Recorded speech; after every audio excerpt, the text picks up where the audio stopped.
Hi there. My name is Cassandra Cannon. I'm a licensed clinical psychologist, an EMDR approved consultant, and I also am an APA approved sponsor to provide continuing education. And of course, Motley Crew, my supervisor, is here as well today. I wanted to briefly talk about some research that helps us choose which modality to use when addressing PTSD. And it is specifically a network meta-analysis by Unitri et al. And I am going to have the reference in the caption for this video. And I wanted to go briefly over that. One thing, I am an EMDR clinician, and I mostly use EMDR when I'm treating individuals for PTSD. But it's also important to know what other modalities are also evidence-based for post-traumatic stress disorder.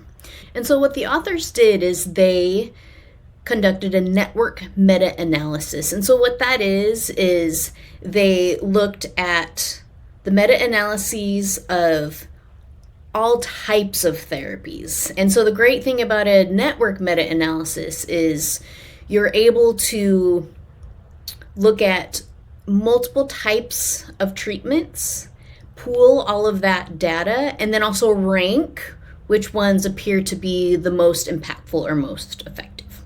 And so they analyzed 98 randomized controlled trials, and the types of therapies that they included, I have to look at this, CPT, it's cognitive processing therapy, and that is under the umbrella of trauma-focused CBT, just in case you look at the research too.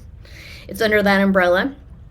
Cognitive therapy, EMDR, narrative exposure therapy, prolonged exposure, cognitive behavioral therapy, present-centered therapy, brief eclectic psychotherapies, and psychodynamic therapy. So a lot of types of interventions for post-traumatic stress disorder.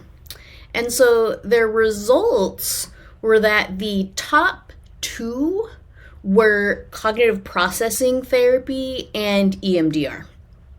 And I won't bother you with all of the statistical analysis, but both EMDR and CPT were found to be the most effective within, like, immediately after treatment, but also 6 months post-treatment as well.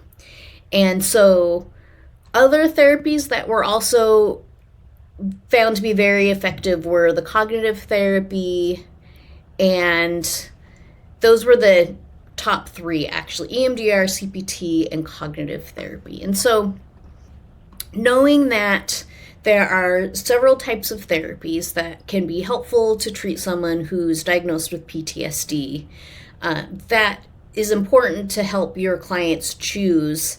For example, I had a client who's referred to me because they did not want to do prolonged exposure.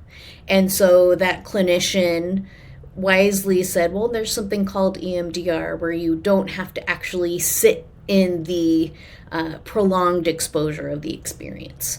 There might be someone who's not interested in EMDR, and then you can say, well, okay, these are the other therapies that are also helpful.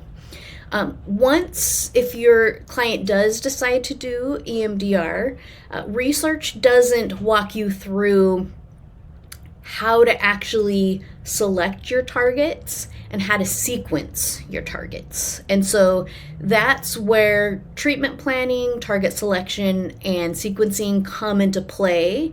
And if you're curious about that, I have a 2-hour self-paced continuing education course.